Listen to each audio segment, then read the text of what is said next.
Get ready for 2 hours of hard-hitting football talk, straight from their jocks about the jocks. It's Football on the Know with Jim and Joe. Well, they say it's not the X's and the O's, it's the Jimmies and the Joes. All right, what's going on, everybody? Welcome to another episode of Football on the Know. I am Jim McPhee, and right there is Mr. Joe DeCapita in the Capital Region. Hey, what's going on, everybody? Welcome, know-it-alls.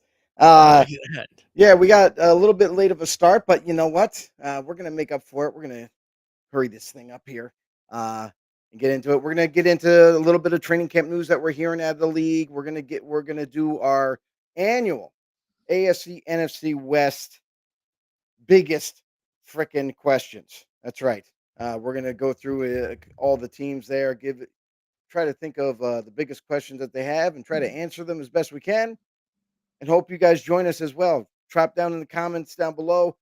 Let us know that you're here. Let us know that you're alive, and do us a huge favor while you're at it. Head over to YouTube for us, Football on the Know Show. Hit that subscribe button for us. Hit the thumbs up while you're there.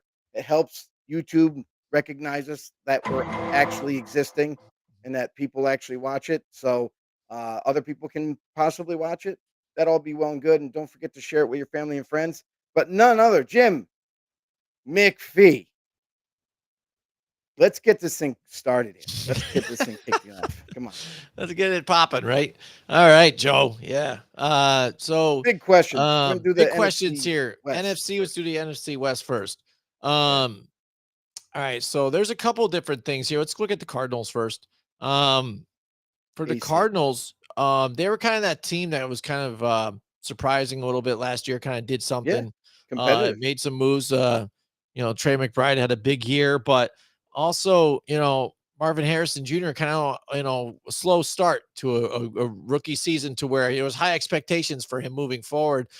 So I think for this year, the biggest question is, will he step up or, have a better sophomore year here with Kyler Murray as well? And Kyler Murray, both of them together, kind of, will we see the best version of Kyler and Marvin Harrison Jr. this upcoming season? For me, the Marvin Harrison thing, he's just going to get better.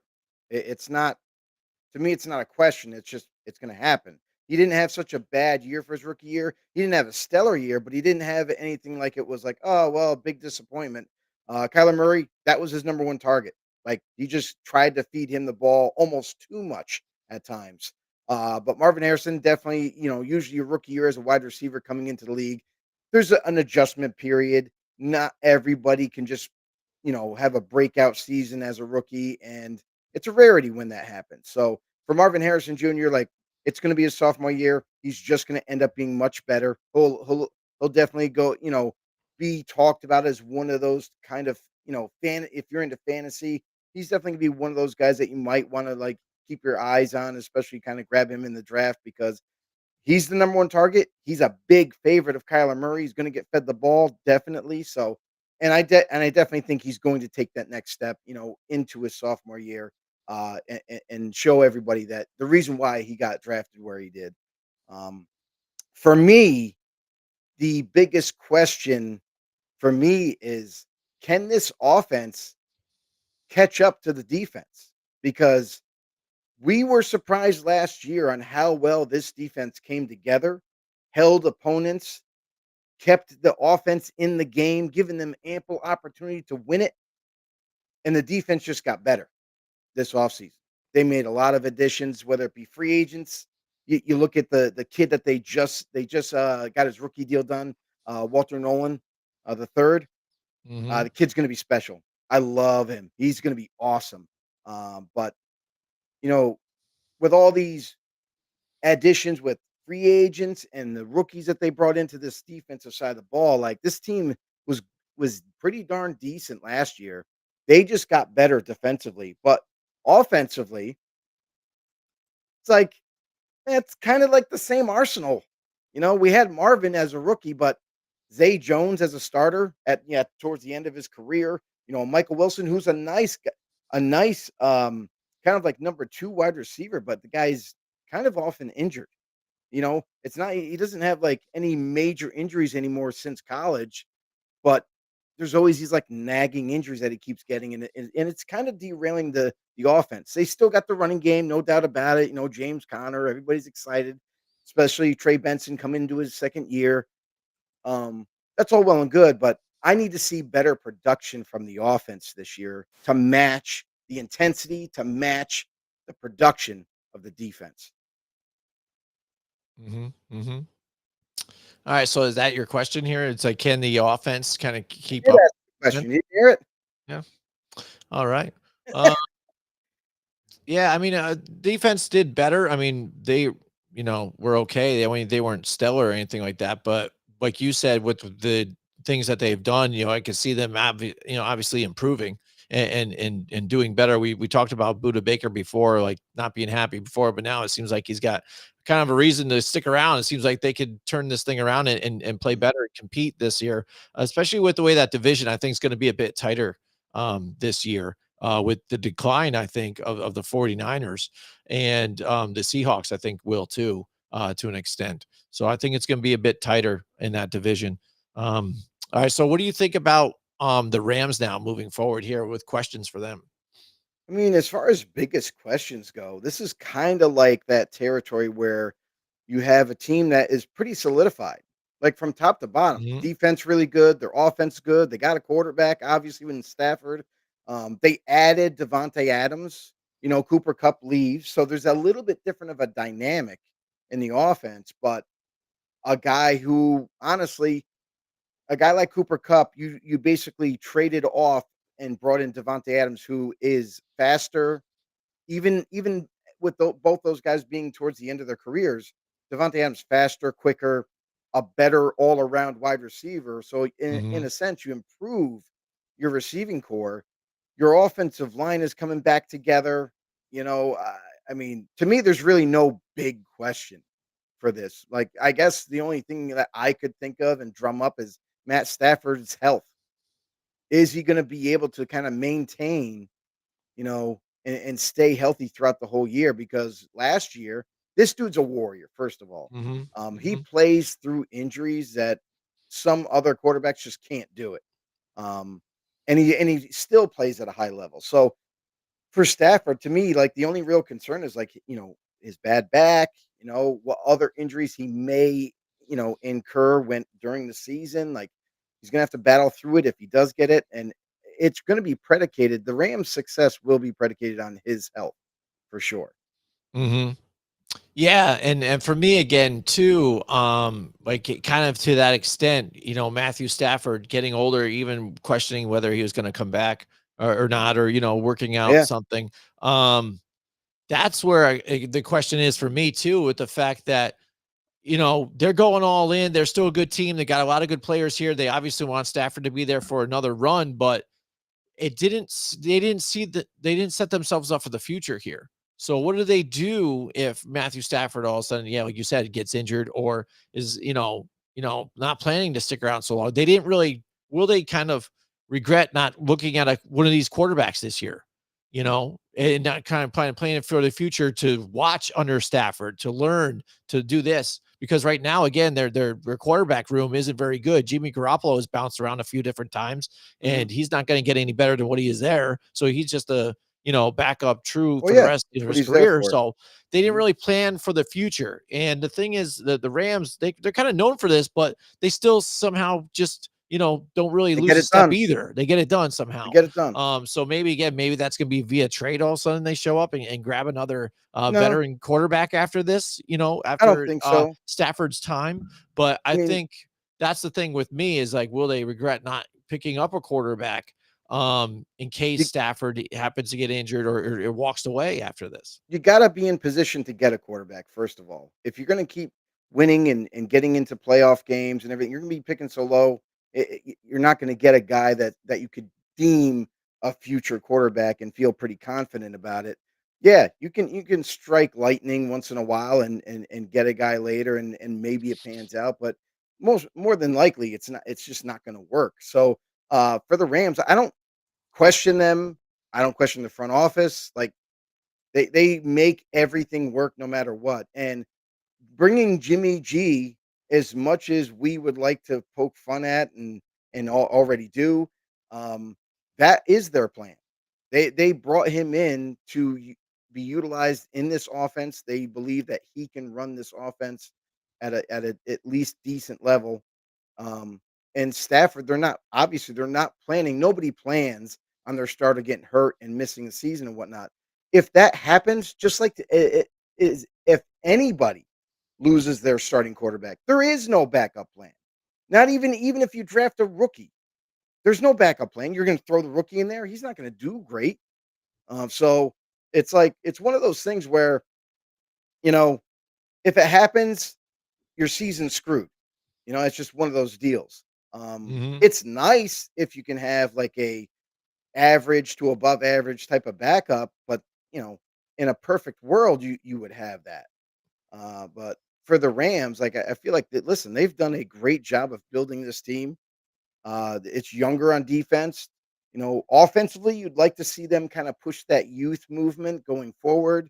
It's most likely going to start next offseason where you start to see that trend happen. But this team is ready to win now, and that's why they wanted to extend Stafford, bring him in, get the deal done, and let's continue to win. Let's try to push for another Super Bowl before it's all said and done. All right, we got the chat open right there. I'll give a shout out to everybody out there. Paul Matty's in What's the going house on, with us. everybody? What's What's up, up from know-it-alls? Playa Linda Beach, Florida? What's up, That's guys? right. Hey, what's Our up, guy. Paul? It's good to see you again. Florida. Just posted the show on Pigskin Talk. Absolutely. And welcome to Appreciate Billy it. and Kyle too, also out there, everybody. Yeah. Hashtag know-it-alls. Yeah, that's right. Own it, And own it. yeah, if you guys haven't yet too, check out Paul Matty's football talk group too, Yeah. called Pigskin Talk. It's a really good group right there. All kinds of stuff Huge posted. community. Huge Yeah, football community. It's absolutely. awesome. There's always information like our page. There's always information on there. There's always like videos, there's articles, all kinds of good stuff there. Yep. And Kyle happens to agree with you on Jimmy G and the whole Rams thing too as well, Joe. So It's there you nice go. to be appreciated. Right, sometimes, right? That's right. Take them when you can get them, right? He goes, I'm digging the Scott Steiner goatee who stole stole it from superstar Billy Graham and the originator who Hulk Hogan and Jesse the Body Ventura. Yo, Nice. I I like like it. it. I like bringing Go. back the old school wrestling too. I like it. Hell yeah. Hell yeah. Oh, That's man. when wrestling was wrestling. Wrestle. Yeah, I know. I don't even, that's what's funny. I don't even know anybody out there in wrestling anymore. It seems like the get-ups are even crazier. It's like, There's a lot of new you know what I mean? characters. It's almost like, it's like you look at it and you're like, man, how did I kind of get into that before? Well, I was a child, I guess I watched it, but then even as my older times, I'm like, how did I buy this anyways? Like, seriously, Yeah. like we should have known this after like Hulk Hogan's big finisher was just drop his leg on somebody's head. And it's like, oh, completely just Right. knocked out. Because we would be playing in the rooms or backyard, and we would do these moves to each other, and none of us ever got knocked out by a leg drop, like ever. And but Hulk Hogan, it just knocked somebody out cold on a leg drop. Like, are you serious? But hell yeah, but it's entertaining. Just like Billy brings up Stone Cold Steve Austin. Oh yeah. Oh yeah, man. It was great times watching him too. Baby. And that was all about attitude. I think the Attitude Era was the best of WWE out there. I'd have to say so. DX and everything. But hello everybody. We're just doing biggest questions for the NFC AFC West. But if you guys have something else you want to talk about too, throw them down there in the comments. Questions. I know there's mini camp stuff or camp stuff that we're talking about. Last night on the Blindside Blitz, we covered Micah Parsons and his contract dispute. Trey Hendrickson again is in the headlines again because not showing up. Terry McLaurin not showing up because he wants his deal. So if you guys want to talk about any about that, we're good there too. It's all good. We're just here hanging out, some bros talking some stuff, right? That's right. All right, Joe. So we talked about the Rams and everything. And 49ers. Yeah. 49ers. Any questions about the 49ers? I know I have one. Their offense has to get back on track. Is it going to get back on track? Because Kyle Shanahan, say what you want about him. He is a really good offensive coordinator. but there are moments where, as Niner fans, I can imagine out there, you're questioning what's he doing out there, calling certain plays and certain game situations and whatnot, and sometimes losing the game. Look, you think back to that Super Bowl, like what are you Mm, doing as the Atlanta multiple Falcons head Super coach? Bowls Like doing it's that. crazy. So um, now looking at this personnel grouping right now, very different Mhm. than when he was successful before. No more Debo's there. You don't have old reliable Debo Samuel to run the rock or dump it off to him and let him take off after the catch. You got a different dynamic completely with this offense. Juwan Jennings, I like the Mhm. kid. I like the player. Very solid, kind of like an emerging talent for them. And now he's going to get to start full time.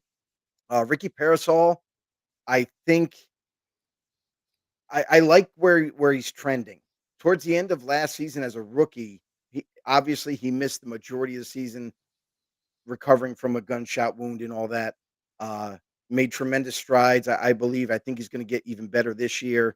So you got some nice young talent in influx there. Brandon Ayuk, honestly, still injured. Still Mhm. injured. There's no clear cut timeline for him to return. A everything that we hear out of San Fran is that, well, we're pretty confident he's going to be ready for week 1. Okay. But does that mean like there's a chance he misses a couple games? Is he going to really be ready? So, um there's there's been a few teams this offseason that have been really, foggy about their reports on injured players and how soon they're going to return. So, that's a big concern to me. Brandon Ayuk is your Mhm. X receiver, your playmaker, your speedster. And if you don't have him with the current receiving crop that you have, I don't know. Like, are you gonna be able to, put up the points and play the same way that you have been in the past with all these different types of players now at wide receiver? So, I like obviously, Christian McCaffrey. Everybody knows how good he is, but again, he's another one of these guys that's often injured. Like, can he stay healthy this year? Isaac Garendo was a nice kind of surprise, when he got drafted by the Niners and when he started to get on the football field more last year, showed some promise. So there's some good things to, throughout this offense, but at the same time, this offense is not going to run the same. This is going to be a Mhm. little bit different year for their offense, and I'm curious to see how Kyle Shanahan handles it. Mhm. Yeah, I mean, because that's the thing, and that's easily one of the questions too, obviously, because you saw all right, you had a bad season, but a lot of it was injuries, Yeah. and we get that. Let's just take a reset after this, right? Let's kind of like be like, all right, whatever. It was a bad year. A lot of people are banged up, but Brock Purdy didn't really elevate anybody either, though. And that's what kind of my view of Brock Purdy took a step downwards. One being in the Super Bowl, and then the other now again this coming season, this last season kind of took a turn for the worse here.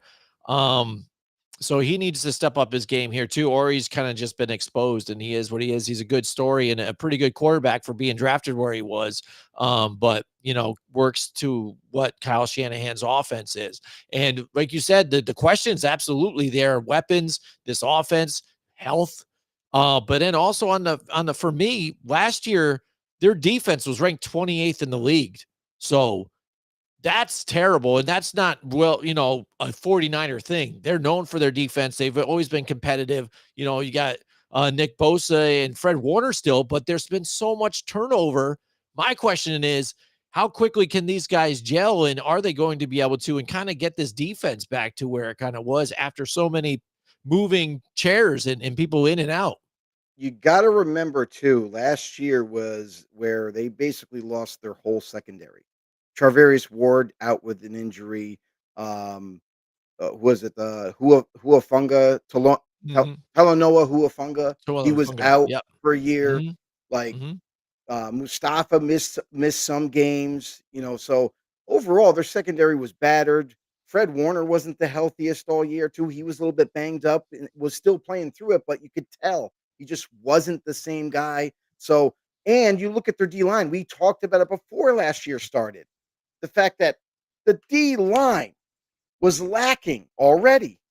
Leonard Floyd, no real D tackles to help out Nick Bosa. It was a one-man show for Nick Bosa last year. So all in all, that defense was not, it was a shell of itself. It wasn't the 49er defense that we were gearing up to watch. So going into this year, you've seen them make improvements on that.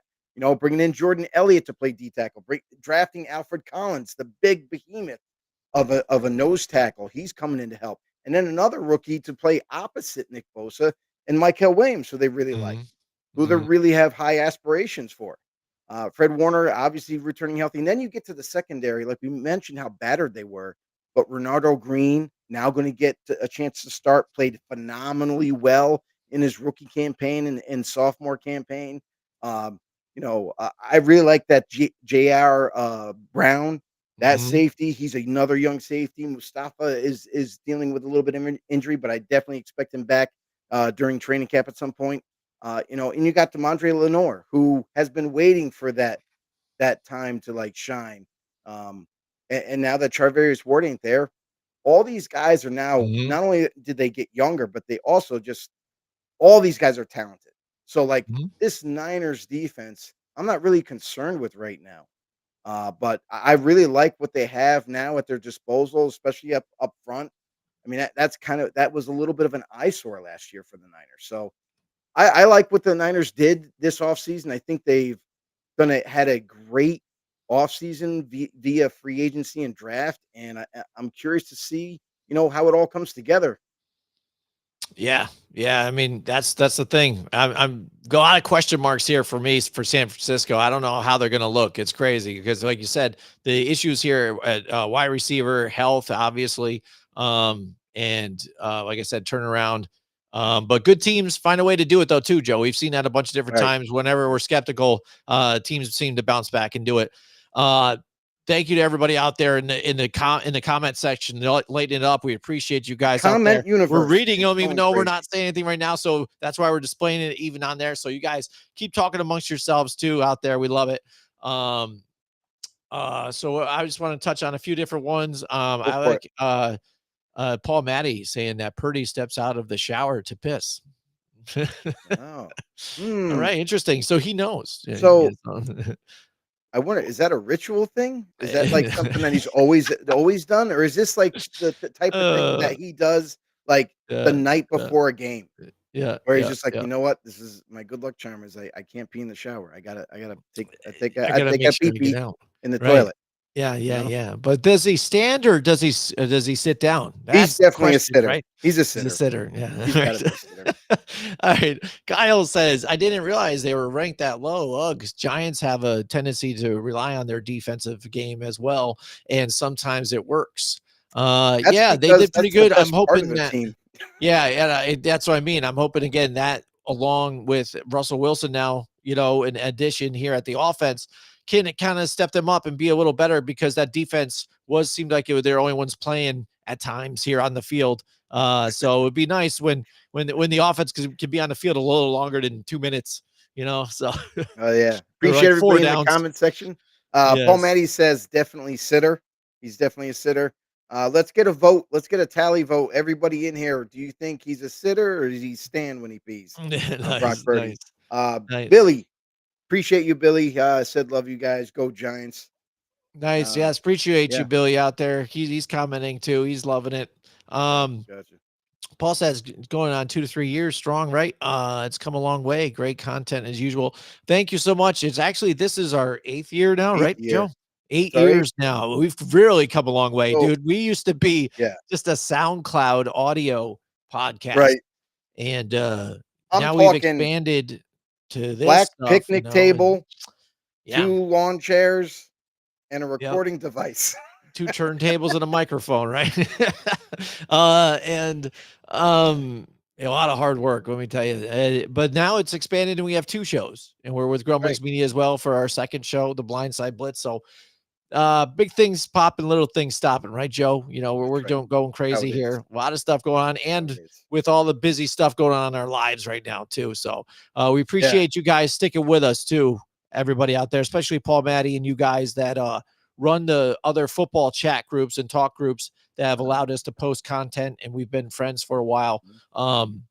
I had thought about, we talked about it with Joe. I really think we're going to plan to get together like somewhere where we need to get everybody all together one place, whether it be a meeting place somewhere else or a party at my house or something like that. But I think we need a know-it-all party get together between all of our know-it-alls out there and get everybody together, get plane tickets. We'll get some food. We'll barbecue, whatever. So we got to get this and make it happen. So Sounds like a good time. It'll be hard to get everybody together though. yeah, it will, Everybody's but kind of we gotta scattered all plan it. over. Well, that's what I Yeah. mean. We gotta set one spot, set a date, and then in advance, and everybody will get plane tickets or whatever we gotta do. So I think it would be a blast. It'd be great to meet people face to face because we've met each other through video or whatever. We've even Mhm. seen each other here and there, or even talked on the phone.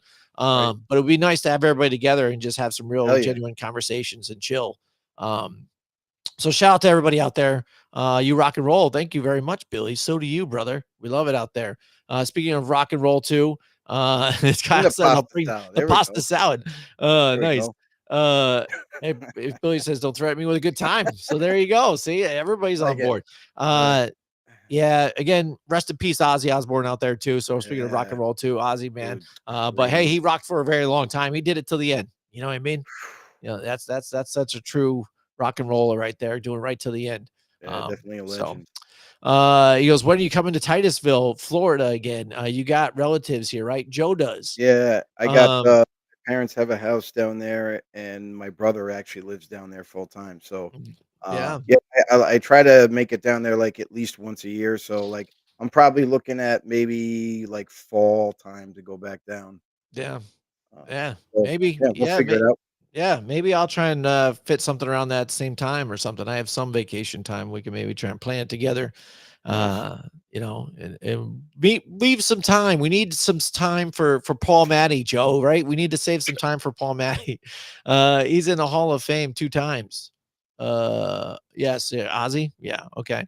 As one day sober today. Yeah, right. Absolutely. Nice. One day. Okay. All right. So Mm, we're talking biggest questions, AFC yeah. West, NFC. Joe, or NFC West.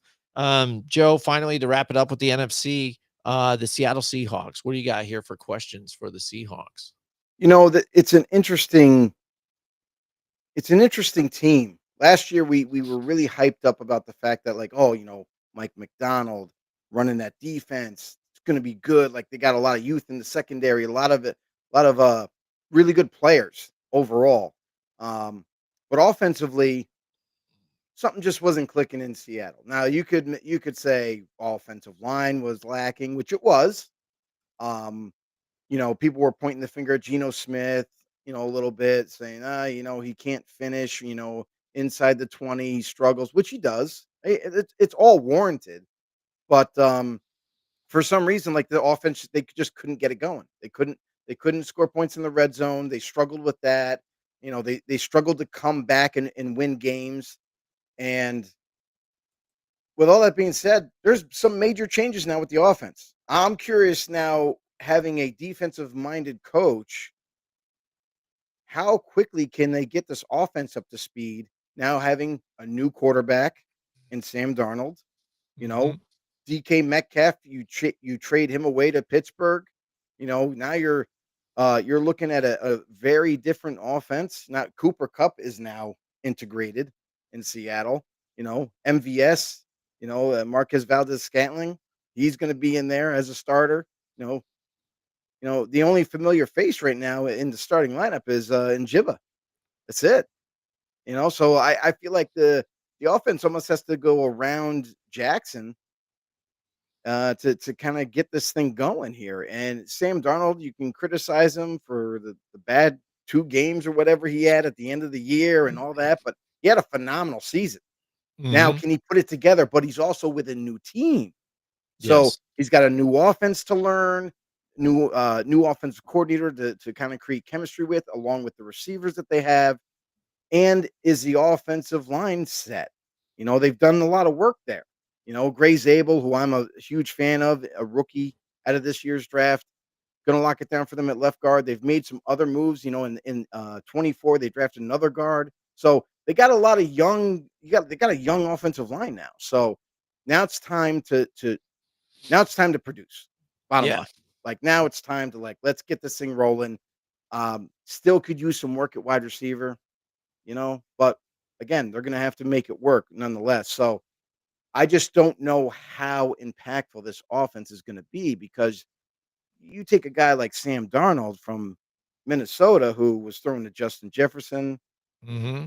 Addison, you know what I mean? Like he had some big time receivers to throw to. Now Yeah. you come to Seattle where Jackson Smith and Jib is a good receiver, but he's kind of viewed as like a slot receiver, possession type wide receiver. So nobody really explosive in this lineup. Cooper Hmm. Cup, he's at the end of his career. Like so is an MVS. Yeah. So we'll see. Maybe there's going to be a bigger rotation at that position with some of their younger guys, maybe. Um, but again, I really think that the biggest question for Seattle is it's going to come down to offense and just with all the changes and can they get it together? Because it might take them a while. I honestly don't think this offense is going to blow up on the scene on week Hmm. one. I think they're going to struggle a little bit earlier in the year until they kind of get things nailed down. Yeah, yeah, absolutely. My question is the offense too. Again, defensive minded coach and Mike McDonald here. They are always going to play solid. Um, Offense, I still have concerns with Sam Darnold, even though he had a good year last year. Can he continue? And he's again learning a new offense. Um, the lack of weapons here too. Smith and Jigba is great. I get that stuff. Cooper Cup again on a downhill turn, but still effective, still twitchy as hell, still can make some good moves. Um, but that's what we'll be watching this season, right? Will Clint Kubiak's offense be successful? Will they kind of rely on, Kenneth Walker the third, Charbonnet, and kind of do that a little bit, running back, kind of led offense and just make it so, in case, take some of the pressure off of Sam Darnold, because when pass pressure was coming to him, he kind of folded up again. We saw that late in the playoffs last year. So alleviate some of that, keep the pass rush off of him, balance out the offense, get the running Mhm, game going on, work mhm, out a play action, I think. And that'll be key to help him get success and kind of string another good second year in a row that we haven't really seen out of Sam Darnold to show that maybe he is, a better or changed quarterback. He has a capability of being a starting quarterback in the league. And that's, I think, the biggest question to look at this team post Geno Smith, which Geno Smith, when he was named a starter, I was like, wow, okay, he knows a little bit. Let's see what happens. And he excelled and did well. And I'm mhm. interested to see, on the other hand, what happens with the Raiders with him. But Seattle, this has got to be the biggest focus, the biggest question. Absolutely. Right. All right, Joe. So I'm still having We have technical issues we have over a here. So I'm special black and request. white. So you figure out what's going on here. We have we have a special request by Special none other request. than Paul Matty. Karaoke. What are we doing? Paul Matty said, Oh, "Please review the Raiders next if you haven't done so yet." So, yes, nicely and said, "Please." okay. Well, So, let's I do I that guess we'll then. jump to that. Jim, you wanna Biggest kick this one question for off? the Raiders? No, go ahead. You can, Raiders fan. Go ahead. Do it. You do it first. You know your team. There's not just one big question, though. Like, we could literally have, All like, right. How 5. about me? For me, like I kind of was bringing into it anyways. I'm like looking at this and looking at your Raiders, right? And for me, from an outside guy looking in, um, Pete Carroll, he's got a proven track record and stuff, great with Seattle, coming back to coaching here for the Raiders. They haven't had a winning season since 2016. So he brings Chip Kelly in here to call the plays and get that offense going here. They have a mix of experienced players, some new players too on top of it. Nice, great running back here that can revolve this offense around. Mm. So me can kind of Pete Carroll have a successful season this year and kind of get the Raiders back to their winning ways. I like the coaching staff, obviously, like, you have the experience, you have the winning capability, the culture that everybody likes to keep referring to. Um, I get that. I get all that, and I'm comfortable with it. To me, the biggest question for the Raiders is with all the changes that have been made, especially on the defense. You got some injuries that they're still waiting on the outcome of Christian Wilkins. I mean, you paid the guy a lot of money. You're hoping that he's going to be available this year, but then there's so many holes still on that side of the ball. Like they tried to do what they could this offseason with adding new talent, and they're still working on it to this day. Jamal Adams this week got signed by the Raiders. Like you can just tell that they're looking to try to bring in guys that know football, that have been there, done that, the guys that can help these younger guys develop quicker, hopefully, right? So I'm not concerned with the offense at all, even though there's going to be some new names out there, some rookies, Geno Smith now a Raider at quarterback, so they have a legit starting quarterback there. All the craze of Ashton Genty, who got drafted high, in the first round by the Raiders as a running back. So there's a lot of I feel like the offense is going to be fine. To me, the biggest question is defense. I just don't think they have enough dogs on that side of the ball. Like you got Max Crosby, but one guy can't do everything. So they have some other talented players, but again, they're also leaning on some of these rookies or second year players to kind of make something out of nothing and produce quicker and earlier than maybe they're allotted to. So we'll see what happens, but I think the Raiders will be fine offensively. Defensively, it's kind of up in the air at the moment. Mm-hmm. Yeah, I'm just reading some of the comments here too. Billy says it is, and Tom Brady, and Paul says, or Kyle says, Tom Brady isn't coming back, Billy. Oh man. No, he's And then definitely not coming back. Paul He's Matty got says that that rookie business running back swagger they now. drafted is going to break out big. I hope so. I think that'd be cool to watch again because They're going to use him with Pete Carroll there. They're definitely going to use him. So yeah. I think it would be great for them, and it would be great to watch too. Paul Matty says, when you guys come to Titusville again, I got you guys steak dinner and beers at the Playa Linda Beach Brewery and Restaurant. All right, nice. Sounds good. Good Don't place. tempt me with a good time then, Paul Matty. So I just gotta get out there, right? So Kyle says perfect fit for the Raiders, old style. And then Billy says Tom Brady, he's the owner. Yes, partially, a bit. But yeah, Raiders. I hope they do well again because I think football's better when the Raiders are. And then Joe and I, we've had some rough seasons here with our teams and everything, and we'll feel better. We'll be excited again, So everybody wants to see us I'll happy, be in a right? better What about mood. our happiness? I'll be in a better mood. Yeah. They say like the workplace stress is like the leading cause of like depression in everybody. Like talk to Joe and I. We're Giants and Raiders Poster fans. child. Who's running this poll? God damn it! Right? Yeah, right. All right. So there you go. We covered the Raiders out there. So Paul, I hope that was good for you. If you got something to add to that, you're more than welcome to as well. For me. Was it good for you? Oh yeah. Smoke a bong hit, after that. There you go. So let's get right to the Broncos then, Joe. What about the Broncos? What do you got for the biggest question for the Broncos? Honestly, like it's going to be development. Just how much faster can Sean Payton and the coaching staff further develop these younger players? Bo Nix had a really good rookie year. I didn't expect him to have as good a year as he did, but he did. Mm-hmm. And everything's going according to plan for Sean Payton and the Broncos. They've managed to put a little bit more money into the offensive line, shoring that up a little bit more. The running backs, they've changed over and they bring in J.K. Dobbins recently. They drafted R.J. Harvey, who I think is going to be a stud. And they got a lot of younger receivers despite having Cortland Sutton, giving him an extension and keeping him there. So they got some nice veteran. They got a good growing offensive team. And defensively, they're one of the best defenses in football. Point blank, period. So like for me, it's going to be developmental. That's really the only biggest question that I have is just how much further can Sean Payton and this coaching staff push these younger athletes on the offensive side of the ball.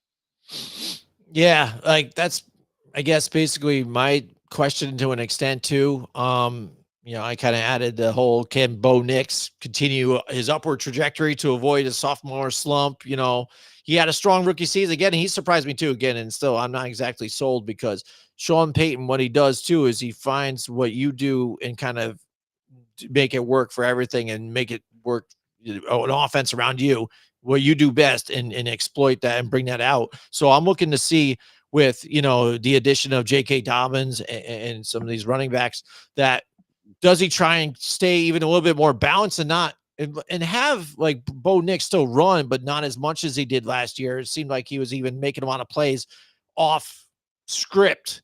Does Right. he allow him to do that more? Or does he try and reel him in? Like, all right, off script, it worked. Kind of, we did what we could, and you did great. But again, teams have tape on you now. They're going to be coming at you. And you need to adapt to some of these defenses that they're going to be doing, and learn some of your adjustments to make, and work on your deep to intermediate throws too on that too. So Right. I think that's what I'm looking to see this year with the Broncos, and how he kind of changes or elevates his game kind of to be better and not have that slump. All right. Well, anything in the chat, Joe? I can't even see the chat. So, No, we're good. all right, we're good. All right, cool. All right. So, let's bring up the Chiefs then too. Biggest question about the Chiefs For me, is how many Patrick Chiefs, Mahomes really how correct? many Chiefs will stay out of jail? Yeah. Because they seem to find themselves in quite a predicament all the time. Lately this offseason, what is it, like 3 or 4 arrests were made from just the Chiefs alone. Mhm. Rashee Rice dealing with that court case. It seems like he's going to get off again. You know what I mean? He's going to get out of harm's way. We kind of talked about this. We knew this was going to probably most likely happen. Um, Guy's not going to serve any jail time. He's going to have 5 years probation. 5 years probation, and pay a small fine that to him is like chump change, um and he's going to serve a suspension. At least that's the rumor from the NFL. They're like, "Oh, we're going to give him a suspension." Okay, what are you going to give him? 2 games? Like, it's not going to be anything. Like, he deserves a bigger punishment, to be honest. Like, Mhm. dude, risking the lives of other people just because you want to race your supercars down the highway. So, Mhm. no, that's not my real question. But nonetheless, uh, my thing is, how well will the offensive line hold up? Because for a team that has possibly the best, if not one of the best interior offensive lines, their tackle play is horrendous. Their tackles are garbage. Juwan Taylor leads the league basically in offensive linemen for penalties like last year. Like, it crazy. And he deserved even more than what he got. And then the left tackle position has been so unstable Mhm. that they took a big risk in the draft and drafting Josh Simmons from Ohio State, who is still working on coming back from injury. He got a clean bill of health recently. He's geared up to play, in training camp and whatnot, and try to earn that starting spot. But it's like, this dude, it's not the type of injury where you're like, oh, he's gonna be back, he'll be fine. It's like, ugh, he's gonna be back, but is he gonna stay healthy? Because this guy had basically like tore his whole knee apart. And now to play with all that pressure on it against NFL level linemen, it's a big risk. And again, he still has to pan out. He hasn't taken a snap, in live game yet in the NFL. So, uh, to me, that's it. Like, the offensive line has got to hold it down for this team. Otherwise, as good as they are, it's going to be a lot to overcome, because you could even see certain games where really good DNs that played Mhm. them had a field day. Yep. And if you're going to be a championship team, you need to have those tackles, honed in. So, that to me is my question. Yeah, and altogether for me is Billy says KC out. A lot of people are saying that even too. They're going to fall a little bit this year. And for me, it's got to be a question on offense altogether. Like you said, you've got the wide receiver situation in and out. What are we going to see with Rashee Rice? How many games suspension? Is Xavier Worthy going to even step up? Kind of, we're going to be focusing on him more to kind of be that guy because, he's going to miss it on some of that talent. Again, Marquise Brown hasn't been anything really special, Well, he's missed the season pretty much. Yeah. Till So, the end of the and year. Travis Kelce, he says, "Oh, I'm working harder and he's doing He this and he's going sucks. to bounce back or whatever like that." Just But say what it is. last year He was sucks. telling. It was He telling. And sucks. so I think his better days are gone. I mean, I don't Yeah, think he's all can of a we sudden he's going to be bounce back and be a better guy. So where, this offense altogether as a whole, because of even on injuries too with Pacheco and stuff, they weren't able to get a balanced running game going. So, and the offense wasn't doing anything running or wide receiver wise, and Kelce wasn't playing well. That it was Right. all on Mahomes. And then, like you said, offensive line struggling at times, and Juwan Taylor, he's even injured now. It might even be better for them at this point. But that's a big question in what Andy Reid's going to do and this offense here without the weapons and things here. So, Yeah, I mean, that's the biggest question to going forward with this because they were lucky to get as many wins as they did last year for what happened. Last year, yeah. There was a lot that led to things to get them to where they did last Right, year. but And you noticed it in the Super Bowl. But the only That argument game, everybody knows it was 40-22 at the end, but come on, that game wasn't even close at all. The only argument for that, though, is they were really banged up last year, receivers. Nobody was really healthy. The only guy that was healthy was Xavier Worthy all year. And they were trying to make something work, and they had to utilize the tight ends a lot more. Mixing in Worthy every once in a while. Now it seems like Hollywood Brown is completely healthy for once. He's going to be due back. Rashee Rice was a huge subtraction out of their lineup last year, and a guy who is the go-to guy. There's no doubt about it. He's the guy that makes this offense hum in the air, and he's going to be the difference in making this Chiefs offense better than what it was last year. Definitely going to help Patrick Mahomes out. They even talked about it in training camp during the practices they were making a little bit of a joke, and they're like, Patrick Mahomes, you know that you have more than just Rashee Rice, right? Because in practices he was just throwing to him. It sounds like he missed him a little bit. So by having him inserted back into the lineup along with these other guys getting healthy, getting ready for this season, I think that the receiver play is definitely going to be better for them 100%. Obviously, they're getting all their guys back. So I'm not really concerned with there, but again, you got to produce, Jim, right? It just because you're healthy and back, you still got to make a difference. Yeah, absolutely. Definitely, Joe. Like you said, you got to produce out there. And the Chiefs, again, I think there's a lot of eyes on them this year because a lot of those other teams in that division are getting better, and it's going to be a little tighter here this upcoming season. Paul Manny asks, whose jersey is on the wall here? That's OCU Manuras right there.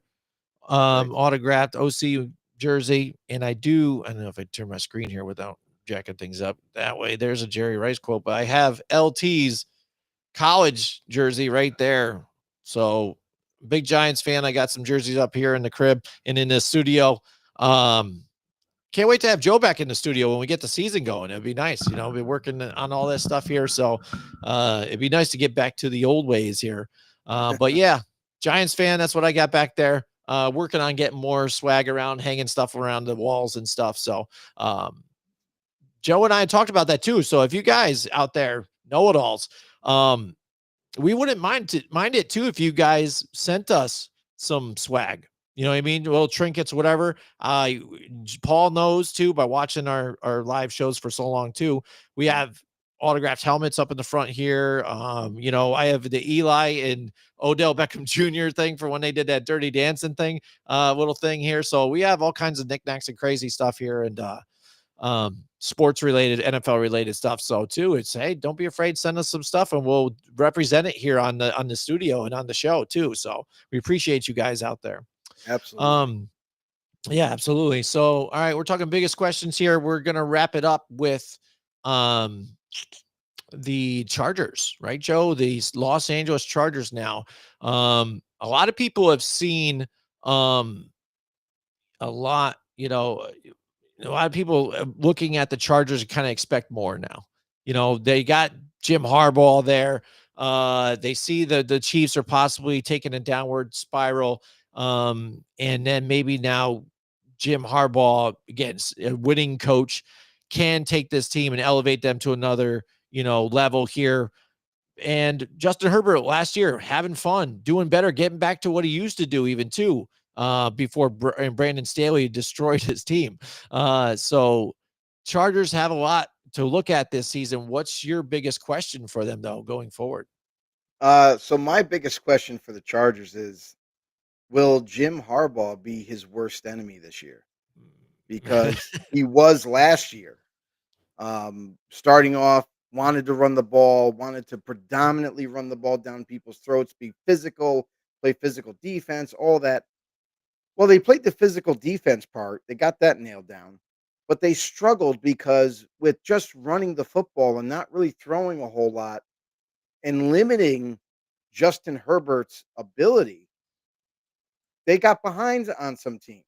They struggled to come back and they couldn't win those games because they refused. They wanted to grind out and run that rock until midway through the season, where they woke up and said, "Hey, you know what? This isn't really working. We got to spice things up. We got to throw the ball a little bit more, become a little bit more balanced." As soon as they made that transition, that shift, you saw a different Chargers offense that was way harder to stop.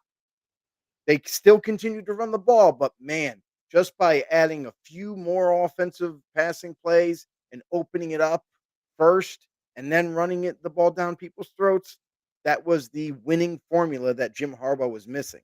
Mm-hmm. But he didn't discover it until midway through the year. So now going into this year, is he going to once again try to implement that hard, physical, run the ball down your throat mentality and just do like 60-40 or 70-30, whatever the ratio may be? Or are you going to learn from last year and be more of a balanced offense? Yeah, yeah. I mean, yeah. Looking at it, he obviously was thinking running though too, Joe, because he does go and get Najee Harris, who happens to be injured right now. But then Omarion Hampton drafted this year in Yep. the first round here by the Chargers, so he still wants to implement that running game. But Lad McConkey, you got to give it to him what he did last year in his rookie season. Amazing, 1,100 something receiving yards, and I Mhm. think maybe 82 receptions. Looking really great. That was good to have as a target here. They draft Trey Harris. So is he going to be, for my question is like, who's going to be the number 2 guy to go to? Because you can't just be all Lad McConkey. Although I like him as a wide receiver here too. I think you need some other weapons here to guys to step up in this offense. And like you said, it didn't change until they aired it out here. And I think this is what they need to do as well. Have that little bit of running game and do things which with, again, I think Hampton can work out in your passing game on top of it too. But I want to see another guy step up on this receiving core because we haven't even seen that, I think, for a bit with the Chargers kind of team in a while either, even pre, Jim Harbaugh with Brandon Staley. So I think that's the biggest question for me is like, who else is going to step up here in the wide receiving core? Well, Jim, you don't have to worry about that because they got their boy Quentin Johnson on the other side. They've drafted him in 23 in the first round. Again, Trey Harris is another second round pick, a relatively high pick for wide receivers. So you got 2 guys that you picked in the first couple of rounds, and then you add Lad McConkey to that mix, and there's your 3 young wide receivers, all very young, by the way, and they don't get thrown the ball enough anyway. So who cares about wide receivers for the Chargers? Because Jim Harbaugh doesn't. And it stems back to college. He didn't even recruit wide receivers crazy, not even Mhm. heavily at all. He recruited tight ends a lot, so that's what his most favorite position is tight end and running back. So um, it seems like he's gearing up for yet again trying to run the ball and establish the run first, and then pass when you need to. But we'll see if he learned from his mistakes last year. Yeah. Yeah, absolutely. And that's the thing we'll be watching. Um, Kyle says he has some swag for us. That's too. I see a bunch of people talking about LT Sick. jerseys, not giving them up too. We get that. We got a big one. Go ahead, go We through them. Go got through them, Joe. What we got? We got a big one here. What size she said. T-shirts and hoodies do you guys wear? I got you guys some Titusville High School football gear. I was Nice. a teacher and offensive line coach there for 7 years and alumni. One of my Ooh. players just got the head. Oh, no kidding! One of the players just Congratulations. got I the like head that. football coach job. That's cool. Yes, He's got the yes. hookup. Oh, that's awesome. Nice. Yes. Well, I'm yes, double absolutely. XL. He's I'm double double XL. XL for shirts and hoodies. I'm is. large. There you Jim's a go. large Pretty guy. easy. Yeah, I'm a large guy. There you go. Thank you. We appreciate that. it, man. No, That'd be definitely. We awesome. appreciate you guys out there. We'll rock it on the show for sure. That'd be fun. That'd be cool. Represent some Titusville stuff. Yeah. Are they? I know Paul Matty. I've seen them a few different times. The posts. They're green, right? Green colors or green and gold. That'd be pretty cool to add to my, my swag and in my kind of wardrobe, because I don't really have a lot of that in my wardrobe at all. I do a lot of blue and a lot of red. So I mean, that's what it consists of. There's a lot of black. So I think I Nice. do need to jazz it up a little bit and represent some Titusville stuff. So that'd be awesome. Yeah. We really appreciate that. So, Oh, yeah. so that's it, Joe. We covered Well, the it's not, it's not quite it, Jim. We got some what do you- training camp updates to go Oh, through. okay, sure. So let me just get my notes here. So one thing was for sure, everybody the craze about Shador Sanders. Is he going to be good? Is he not going to be good? Well, today, apparently out of Cleveland, they were thrilled with him. Hit the receivers on time. Oh my God! Did a pretty good job. Cares? I don't care, but we got to report it, Jim. No, So, yes. um, But you always say that. It's always like, well, this is training camp. Like everybody looks yeah, good right now. it's right? training camp, but they had 11 on 11 drills. So guys trying to make the roster and all that. So now that it's training camp, it's for real. But again, take it like a grain of salt, because I didn't notice him playing against first string defense. Yeah. So, whatever. It's still better another news guy- than stuff for us, Joe, because I watched a clip where Jackson Dart threw his first pass and it was a pick six. So, I mean, that doesn't look good for Giants fans even right now either. But, it's camp. You're learning, whatever. So, Yep. So in other news, Noah Fant got released recently from Seattle. Apparently, he's going to be planning on taking a visit with the Cincinnati Bengals. And no, not the Miami Dolphins that could really use tight ends. With Darren Waller getting injured once again. Already on the pup list, hasn't even taken a snap. Isn't that insane? Cam Ward, since Will Levis is done for the year, Cam Ward looking pretty good in his first day, and digesting the playbook. They seem to like what he's able to do down there. So I like Cam Ward when he came out of college and out of the draft and all that, and I thought he was going to be a good player. But again, people are kind of, once again, with no real evidence, saying that this guy is going to be like, he's going to just take off right away in his first year. Nice. Oh, this is interesting. This is really interesting. So, Caleb Williams, everybody's favorite Chicago Bear quarterback, at camp, struggled with the playbook, struggled with making calls, just had one of the worst training camps you could as a quarterback. So this is what Ben Johnson said this. He said, it's very important today. Pro players cannot be babied. This is a quote from him. He said, either you are going to be ready and technically sound, or you aren't going to play. The message has been sent to Caleb Williams loud and clear. Outstanding day one for Coach Johnson, but not so much for Caleb. Yeah, and that's kind of funny because I brought this up, was it last week? Or was it even the other night? I can't remember, but I was talking on one of our shows, whether the Blindside Blitz or this one, that I heard from a Chicago reporter that said that if Caleb Williams doesn't even perform well under Ben Johnson's offense, that he potentially, they could be even looking forward at another quarterback already this soon, which I think crazy. craziness. I mean, here's This the is where bottom some line, of the though. bad teams have gone This is wrong where, they just let these guys go too long. Don't but this give is them a where chance. the NFL's a cutthroat business. It really is. So Caleb Williams was not drafted by Ben Johnson. We get And that. even though Ben Johnson, part of him taking this job was he wanted to work with Caleb Williams because he was a young quarterback. They had some young players, wanted to work with them all.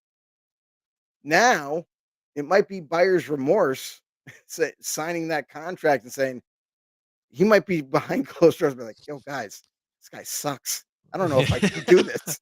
Like, and it might get to that point where Ben is just like, "I don't see anything that I can work with." And if that's the case, now that he's been in the building working with Caleb Williams, because you can't find that out when you're outside Well, looking in, even as much tape as you watch. it's tape So is one thing because you can see raw talent or whatever, but it but you seems see a to me lot of like, mistakes.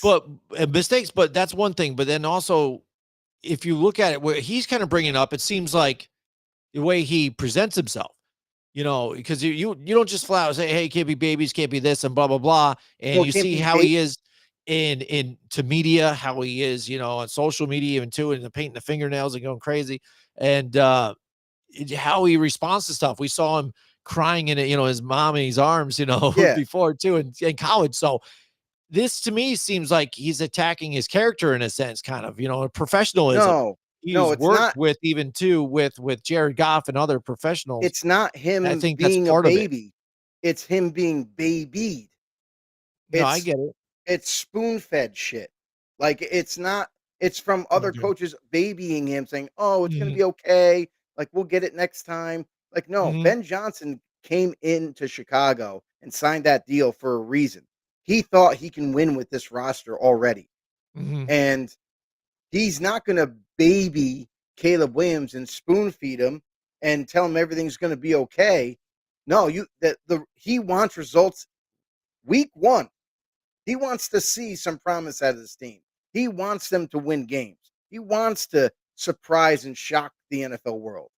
So he demands, he demands productivity. He demands wins, and that's kind of his mentality coming from Detroit. He had it then. He's going to have it now. And if Caleb Williams can't pick up the playbook and get with the program, it might be a short stint in Chicago. Mhm. Yeah, definitely. Which again, we got people in the comments here. Kyle says, when you decide to play professional football, they need to consider it a job and work for it just like everyone else that works. They Paul do, Matty though. says, though, it's pretty crazy, though. It's way too early to give up on Caleb, which I think is nuts Yeah, too, despite it's what you true. think of him, too. That would be stupid. Again, And I heard that from an insider, like a person that follows the team, a normal beat reporter yeah, that but follows the team a lot. So, I mean, but who yeah, but knows? it's being Yeah. reported, guys. Like, this isn't like coming directly from the Yeah. coach or Oh, a GM. exactly. Yeah. Like, this is a journalist Mhm. alluding to it. Like, oh, it Mhm. doesn't look so good, so maybe this could be the end. No, it's just an assumption, really. And I don't think that's how the coaches view it. I don't think that's how, the front office views it, at least not right now. Like, he's gonna be there this year. This will be his first year with Ben Johnson, his second year in the NFL, and he's probably got a couple more years in him until they might make a quarterback change if it really still doesn't pan out.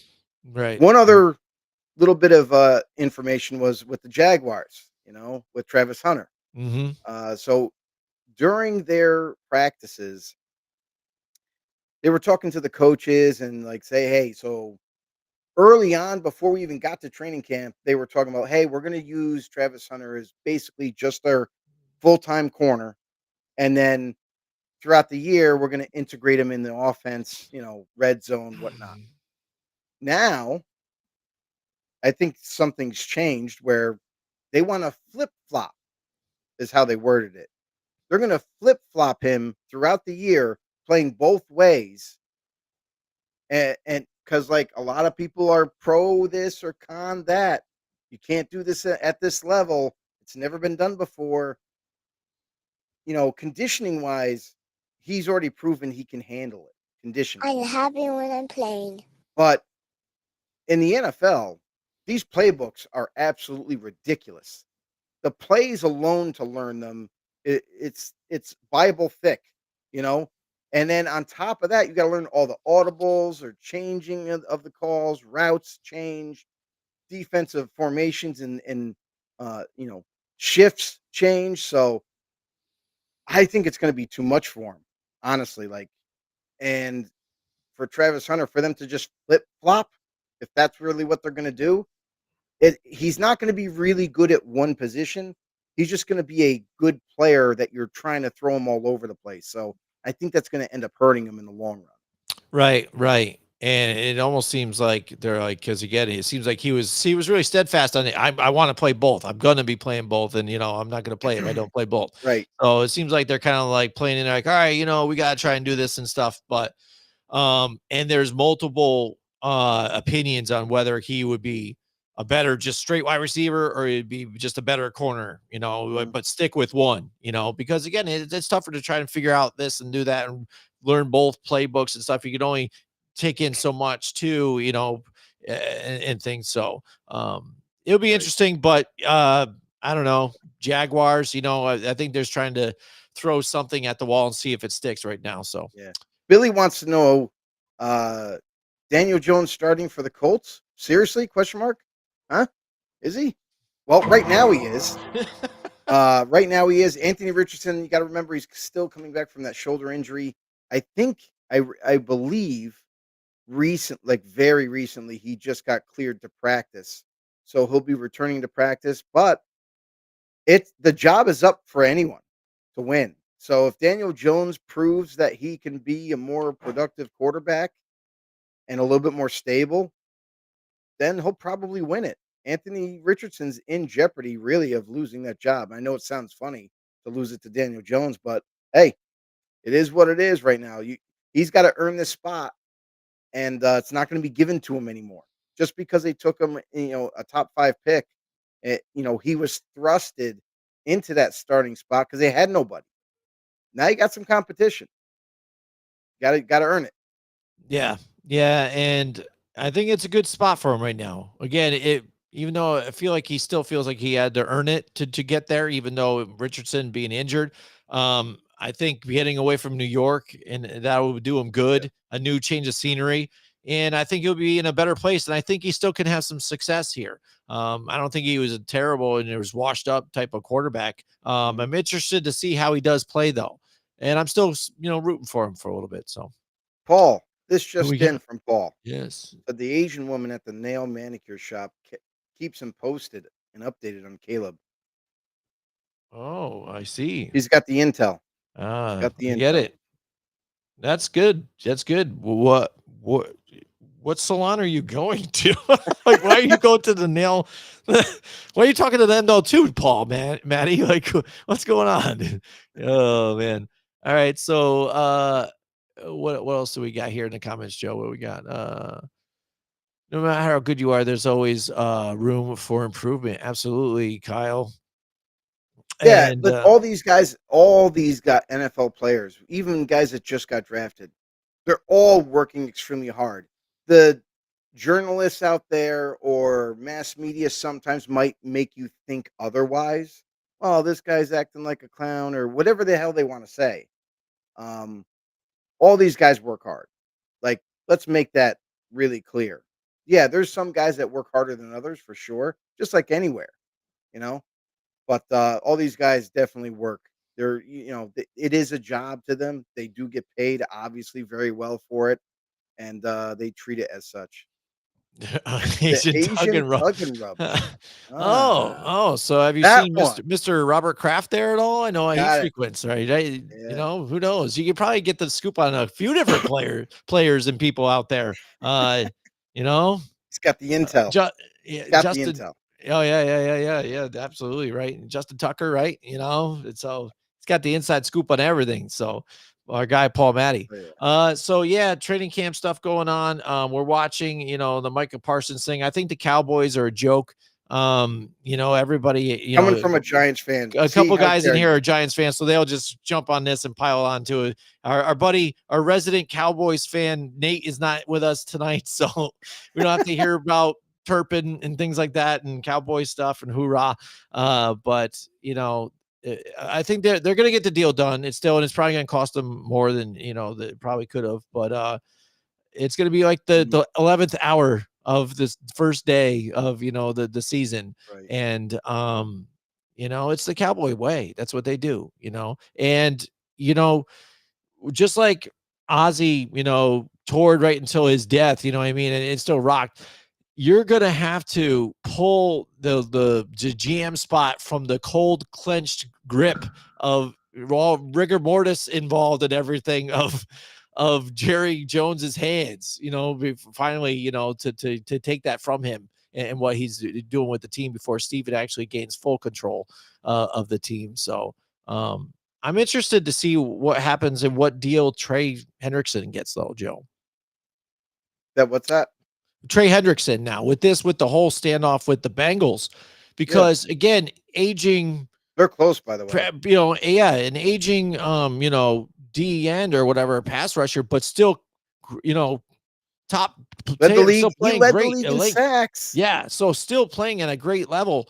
It's just though, again, a team, the Bengals, that doesn't like to pay out and pay this and too. So what's the number going to be? We've seen the numbers with TJ Watt. We've seen it with Myles Garrett and stuff. It's going to be guarantees. What were we looking at here? It's going to be more like TJ Watt's contract, to be honest with you. Yeah, it's going to be either third or fourth ranked type of deal out of those guys. I can't imagine it being higher. I really can't. But he's going to get paid. He's going to make his money. Going to get his guarantees, because that's really what the hang up is. And unfortunately, it's taken this long, but it's going to get done. And the same thing with Shamar Stewart with that team too. They'll get that deal done too, and it won't. Neither one will be a story anymore, and we can move on with our lives. Now, do you think with Terry McLaurin, holding out, what do you think now? What works out with them, with the team? Obviously, he wants to get paid, but I don't think he's really going to take a team-friendly type of deal either. No, he's going to get paid. But again, what do you think? You think? He is. We talked about elite. it. I mean, yeah, I know, but I don't know if we did on this show or not, though. So, but as far as he's not going to be the highest paid wide receiver. So you're thinking what, top 5? Yeah, he's going to be like 5th, maybe 6th or 4th. He's going to be in the mid range, but he's going to get paid. Like, people are panicking, saying, "Oh, they're going to trade him." No, they're not going to trade the guy. The guy's one of the best. He's one of the best and most consistent wide receivers in the league. Right. He just doesn't get talked about a lot. Right. Just like Andre Johnson just made the Hall of Fame, and he did it solely with really bad quarterbacks. Terrible quarterbacks. And this is where Terry McLaurin's legacy has kind of been too, the same trajectory.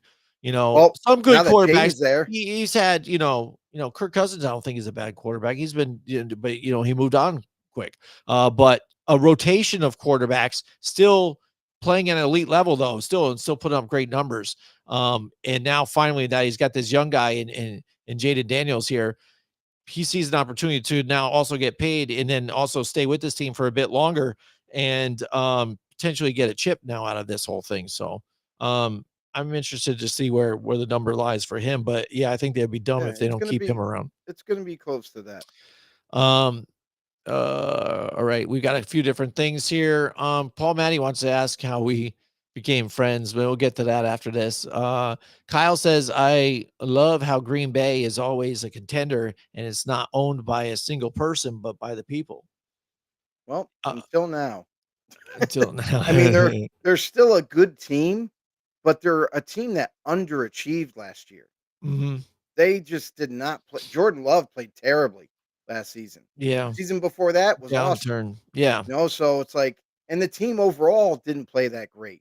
And I'll give it to them. The receivers were dropping like flies. Injury was a thing, but man, they struggled. And even though they got a new shiny toy in Josh Jacobs and they ran the ball a lot, it didn't make up for the fact that you didn't have anybody to throw to by the end of the year, basically. So, Green Bay's got to they got to get out of the whole like LA Charger kind of trend and stop injured and start producing.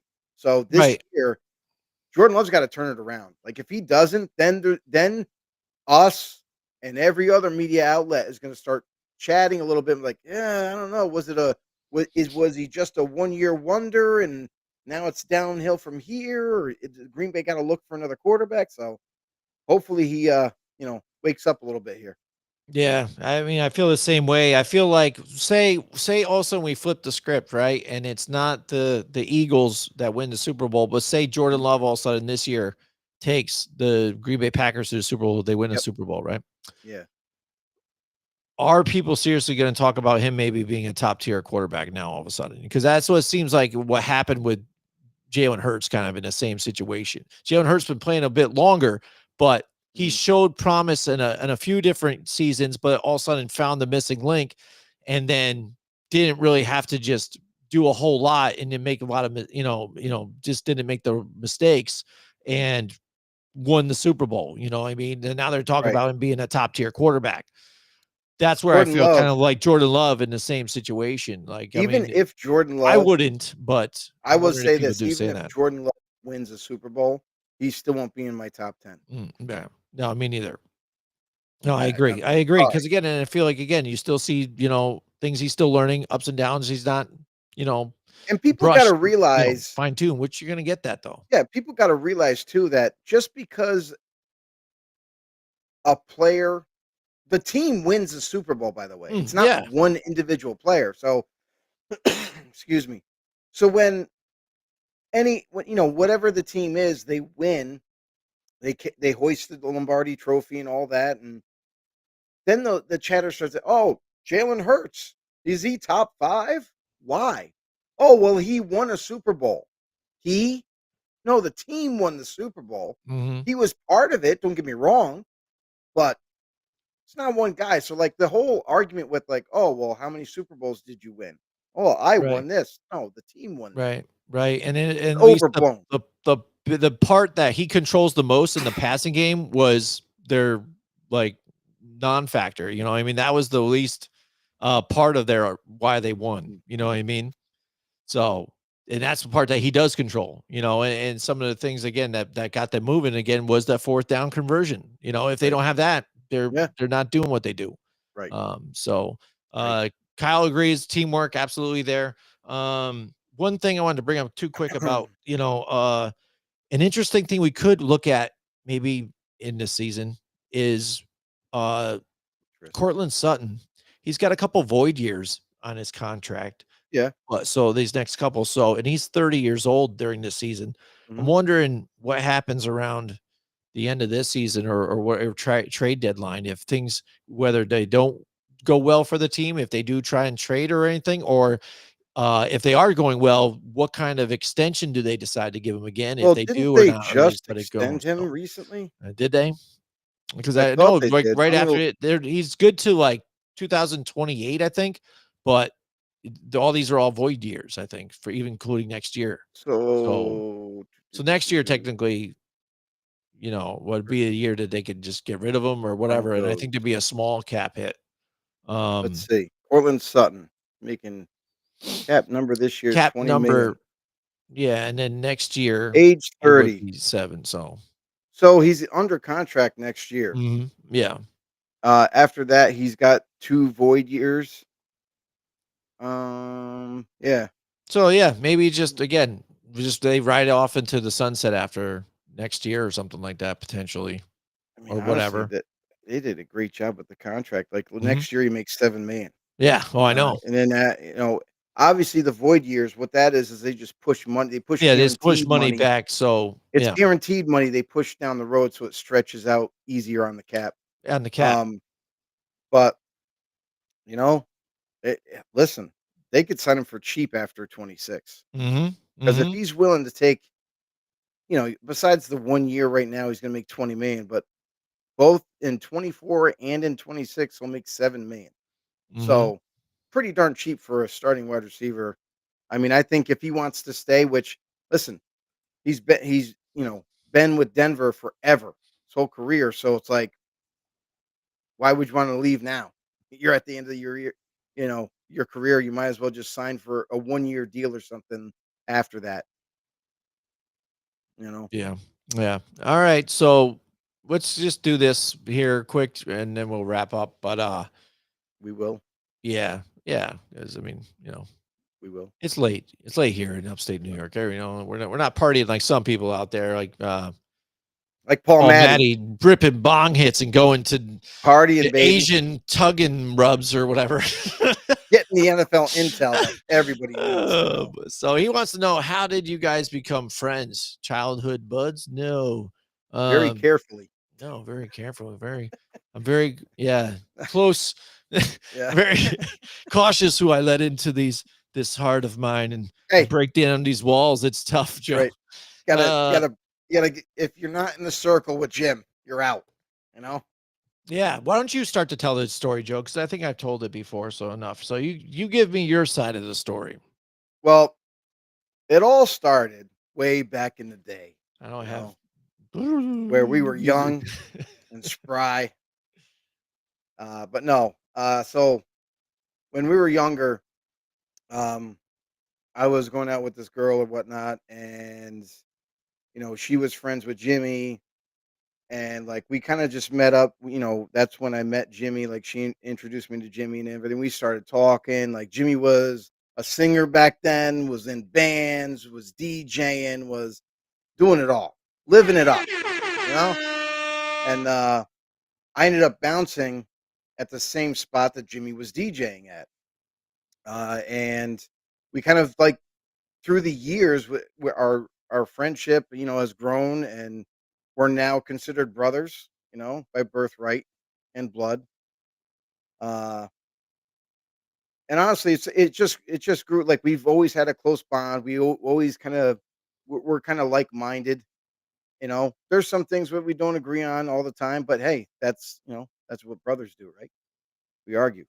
But yeah, like and then with all that being said, like I said, like we were working together. I was a bouncer, he was a DJ. We started talking about football all the time.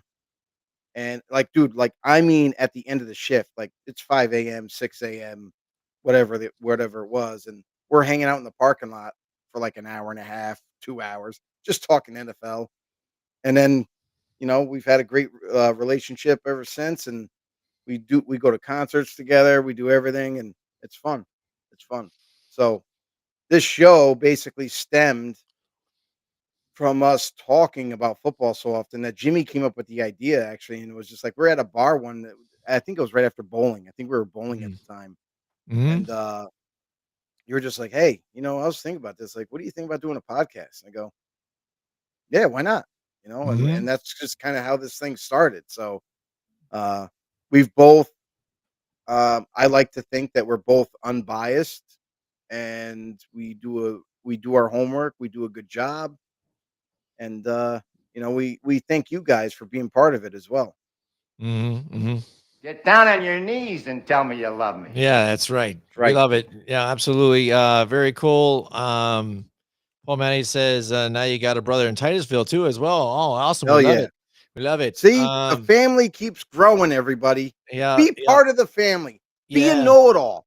Head over to YouTube, hit that subscribe button for us. That's right. Hit the thumbs up while you're at it. Let YouTube know, like, hey, these guys are cool. You should check them out. And don't forget to share it as well. Let the other kids win sometimes. You don't have to win everything. Yeah, I know. I do. I have to sometimes, right? So yeah, that's pretty much like, if you want to say even how we met, he kind of summed it up. This girl that he was dating was more like, I knew her from school, but she was like dating, or she was friends with my sister mainly though too, and they showed up and stuff. And when I perform, I get a little nuts too. I go out into the crowd and stuff like that too, and and Joe was there and stuff, and he was a great dude. What a nicest dude you ever meet. And everybody that meets Joe, dude, loves Joe. Likewise, Joe Jimmy's awesome. Is a great person. I'm up and down, which we can get sometimes. Depends on the month. We see that. Really, that's right. Yes, exactly. He acts like he's having a temper tantrum when he loses a game of Uno. I know. I do it sometimes. But he's dealt with it and stuff throughout the years. We've worked together and we've hung out and stuff. So it just all started from there. And like you said, brother from another mother out there. So, and now we're here doing this, for 8 years now and strong and doing all that stuff and talking to all you guys and making connections. So that's how our friendship began, and it all, just worked out and kept going. And that's what happens too. Yeah. And that's why I always tell kind of people, don't be afraid to talk to other people. You know what I mean? Go when you don't be social a little bit, even though if you're an introvert, be an extrovert sometimes. Whoever you're friends with at school, growing up and all this other stuff too, and blah, blah, blah. That doesn't matter. Get in the real world, and then you pretty much meet people, figure out if they're real or not, and so that's a big thing to that. So, Pimps, you got to play some of your music on the show. Oh, yeah, maybe. I got to dig into the archives. They're very deep. Yeah, I got some stories though too, man. I've got some stories from all them and back in the day too. So, good times, sure.